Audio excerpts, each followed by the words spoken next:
साथियों नमस्कार, आप सभी का बहुत बहुत स्वागत है आज के इस वीडियो में।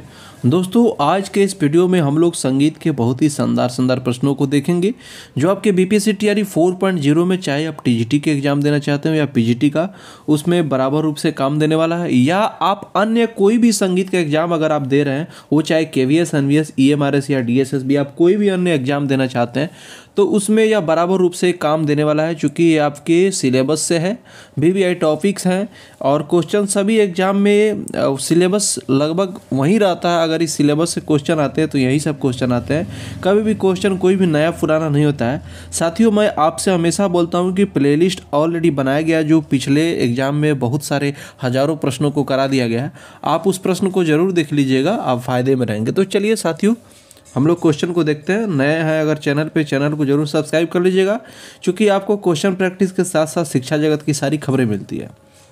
चलिए क्वेश्चन हम लोग का, ऋग्वेद में सुशिर वाद्यों का क्या नाम दिया गया है? तो ऋग्वेद में सुशिर वाद्यों का जो नाम दिया गया है, कहाँ पे? ऋग्वेद में नाष्टी इसका आंसर हो जाएगा।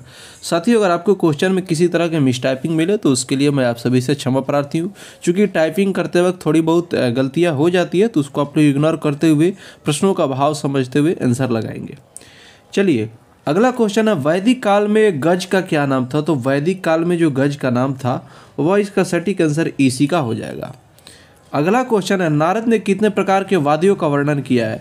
तो नारद ने 3 प्रकार के वाद्यों का वर्णन किया है। ठीक है, चलिए अगला क्वेश्चन हम लोग देख लेते हैं।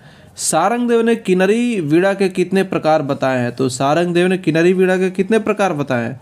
2 तरह के, इसका आंसर हो जाएगा। अगला क्वेश्चन है, किन्नरी वीणा का आविष्कार किसने किया? तो मतंग इसका सटीक आंसर हो जाएगा। चलिए अगला क्वेश्चन है, मत कोकिला वीणा में तारों की संख्या कितनी होती है? तो मत कोकिला वीणा में तारों की संख्या 21 होती है, और ये प्रश्न कई बार कई एग्जामों में पूछा गया है। ठीक है, वैसे आपको इस चैनल पे जितने भी कंटेंट मिल रहे हैं सारे आपके एग्जाम ओरिएंटेड कंटेंट ही मिल रहे हैं। जो भी क्वेश्चन आपको मिलेंगे आपको वीवीआई ही मिलेंगे। तो सभी प्रश्नों को देखिए साथियों, मैं आपसे हमेशा बोलता हूं कि आप खुद से भी सेल्फ स्टडी किया करिए किसी भी अच्छे पुस्तक के साथ, और आपको प्रश्न जहां से भी मिले, जिस टीचर से मिले, जिस वीडियो से मिले, जिस बुक से मिले, आप प्रश्नों को ज़्यादा से ज़्यादा प्रैक्टिस करिए। चलिए अगला क्वेश्चन है, संगीत रत्नाकर में वाद्यों के कितने प्रकार बताए गए हैं? तो संगीत रत्नाकर में वाद्यों के कितने प्रकार बताए गए हैं? तो इसका सटीक आंसर 4 हो जाएगा। अगला है, संतूर वाद्य में कितने तार होते हैं? तो संतूर वाद्य में 100 तार होते हैं, इसका आंसर हो जाएगा। संतूर में 100 तार होते हैं। वायलिन में कितने तार होते हैं? तो वायलिन में 4 तार होते हैं। ठीक है, चलिए अगला क्वेश्चन हम लोग देख लेंगे। अगला क्वेश्चन है, कछपी बीड़ा में तारों की संख्या कितनी है? तो कछपी बीड़ा में जो तारों की संख्या है, हम लोग वायलिन वाला क्वेश्चन देख लेते हैं। हाँ 10 नंबर हम लोग का, कछपी बीड़ा में तारों की संख्या कितनी है? तो कछपी बीड़ा में भी तारों की संख्या जो है 4, इसका आंसर हो जाएगा। अगला क्वेश्चन है, घोषिका बीड़ा में तारों की संख्या कितनी होती है? तो घोषिका बीड़ा में तारों की संख्या 1 होती है। अगला क्वेश्चन है, चित्रा बीड़ा में तारों की संख्या कितनी होती है? तो साथियों चित्रा बीड़ा में आपको तारों की संख्या जब पूछे तो यह 7, इसका आंसर हो जाएगा। चलिए साथियों आपको प्रश्न कैसा लग रहा है कमेंट में ज़रूर बताइएगा। आपका कोई भी सुझाव हो या मेरे से कोई कमी भी हो, कोई एरर हो, मिस्टेक हो, गलती हो, तो आप सभी चीज़ को आप बताइएगा, ताकि मैं भी आपका साथी हूँ, आपके साथ मैं भी सीख रहा हूँ। कोई मैं बहुत बड़ा विद्वान या ऐसा नहीं है कि मैं भगवान हूँ कि मेरे से गलती नहीं हो सकती है। आप ज़रूर कमेंट में अपना विचार रखेंगे, हम सभी मिलकर उसको ज़रूर सॉल्व करेंगे। आपके हर एक कमेंट का हमारे पास स्वागत है। तो कम समय में ज़्यादा प्रश्नों का टारगेट ही मेरा लक्ष्य रहता है। तो कैसा है, आप कितना फ़ायदे मिल रहा है आप बताइएगा ज़रूर। चलिए 13 नंबर क्वेश्चन है, विपंची बीड़ा में तारों की संख्या कितनी होती है? तो विपंची बीड़ा में तारों की संख्या 9 होती है। अगला क्वेश्चन है, दिलरुबा में तारों की संख्या कितनी होती है? तो दिलरुबा में साथियों माफ़ी चाहूँगा, इसमें से 2 ऑप्शन गायब है, हालांकि इसका आंसर इसमें बचा हुआ है। दिलरुबा में तारों की संख्या 4 होती है। ठीक है, जल तरंग में कितने प्याले होते हैं? तो 15 नंबर का क्वेश्चन का आंसर हो जाएगा, जल तरंग में 16 प्याले। शहनाई को किस नाम से जानते हैं? देखिए शहनाई को शाहने भी कुछ लोग बोल देते हैं। ठीक है, अगला क्वेश्चन है, शंख किस प्रकार का वाद्य है? तो शंख सभी लोग जानते हैं, फूंक करके बजाते हैं, तो सुशिर हो जाएगा। चलिए अगला क्वेश्चन है, रावण हत्था किस प्रकार का वाद्य है? पिछले किसी वीडियो में मैं आपको रावण हत्था का फ़ोटो भी आपको मैं दिखा चुका हूँ, इसलिए मैं बोलता हूँ कि आप पहले जितने भी हमारे पुराने वीडियो हैं, जो पुराने प्लेलिस्ट है ऑल म्यूजिक एग्जाम करके, उसको ज़रूर देख जाइएगा। फिर बीपीएससी टीआरई 4.0 के नाम से जो प्लेलिस्ट है उसको भी देखते रहिए, आपको बहुत ज़्यादा फ़ायदे मिलेंगे। चूँकि कई वीडियो में कई सारे कंसेप्ट मैं बताया हूँ, सबको जानना आपका कर्तव्य बनेगा एग्जाम के लिए। तो चलिए, रावण हत्था जो है वह सुशीर इसका आंसर हो जाएगा। चलिए, अगला क्वेश्चन है, भारतीय संगीत में फूंक से बजने वाले वाद्य को क्या कहते हैं? तो भारतीय संगीत में फूंक से बजने वाले वाद्य को क्या बोलते हैं? सुशीर बोलते हैं, फूंकने से। ठीक है। संगीत रत्नाकर में एकबीर नामक बंसी के कितने भेद हैं? तो एकबीर नामक बंसी के संगीत रत्नाकर में कितने भेद है? तो इसका आंसर हो जाएगा 14। ठीक है साथियों, मैं आपको ये बता दूं कि ये आपको वाद्य यंत्र से रिलेटेड क्वेश्चन है, ग्रंथ से, वाद्य से। इसमें भी बहुत सारे प्रश्नों को कराऊंगा इस सीरीज में।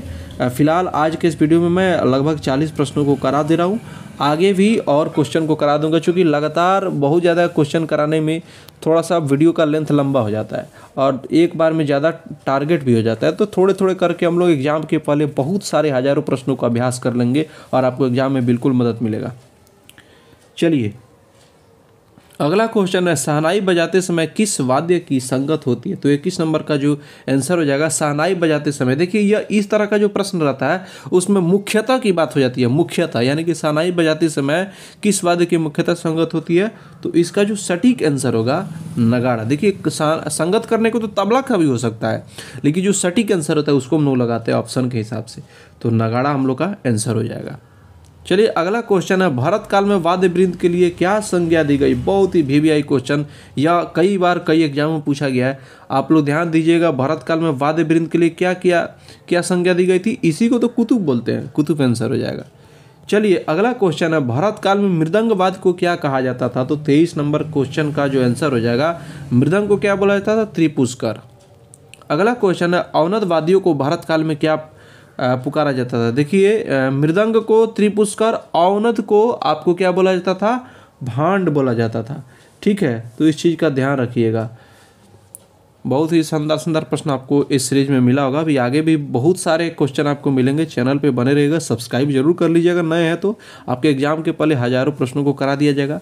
और साथियों, आपको जीएस का भी प्रैक्टिस आपको धीरे धीरे बीच बीच में मिलता रहेगा। जीएस में थोड़ा सा आप लोग कम इंटरेस्ट ले रहे हैं, कैसा लगता है जीएस का जो हमारा कंटेंट है, जो वीडियो है, कैसा लगता है आप कमेंट में ज़रूर बताइएगा, ताकि आपके उस कमेंट से मुझे विचार करने में अच्छा लगेगा। मुझे भी लगेगा कि किस तरह का साथियों को पसंद आ रहा है, क्या मोटिवेशन मिल रहा है आपके माध्यम से, आप ज़रूर बताइएगा।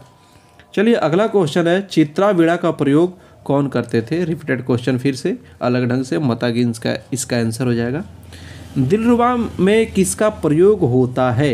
तो दिलरुबा में यानी कि बजाने के संबंध में पूछा जा रहा है, तो इसका जो सटीक आंसर हो जाएगा गज हो जाएगा। अगला क्वेश्चन है, तानपुरे का प्रयोग सर्वप्रथम किस शताब्दी में हुआ था? तो तानपुरे का जो प्रयोग हुआ था सर्वप्रथम 13वीं शताब्दी, इसका आंसर हो जाएगा। अगला क्वेश्चन है, इसराज के पर्दों की संख्या बताएं, यानी कि इसराज में कितने पर्दों की संख्या होती है? मैक्सिमम आपको पूछ रहा है। ठीक है, 19 इसका सटीक आंसर हो जाएगा। अगला क्वेश्चन है, जल तरंग के प्याले किस धातु के होते हैं? तो जल तरंग के जो प्याले होते हैं वो चीनी मिट्टी के होते हैं। ठीक है। भारतीय संगीत में खाल से मढ़े वाद्यों को क्या कहा जाता है? खाल यानी कि चमड़े से, तो क्या बोलते हैं उसको? अवनद बोलते हैं, जैसे तबला आपका, ढोलक, पखावजी इत्यादि ये सब। अगला क्वेश्चन है, पड़त किस श्रेणी में आता है? पड़त भी एक तरह का वाद्य है जो आपके अवनद श्रेणी का वाद्य है। ठीक है, यहाँ पे है अवनद, ये सटीक आंसर हो जाएगा। भरत मुनि ने दर्दुर वाद्यों को किस श्रेणी में रखा गया है? तो भरत मुनि ने दर्दुर नाम का जो वाद्य उसको किस श्रेणी में रखा है? तो भरत मुनि ने अवनद श्रेणी में इसको रखा है। ठीक है।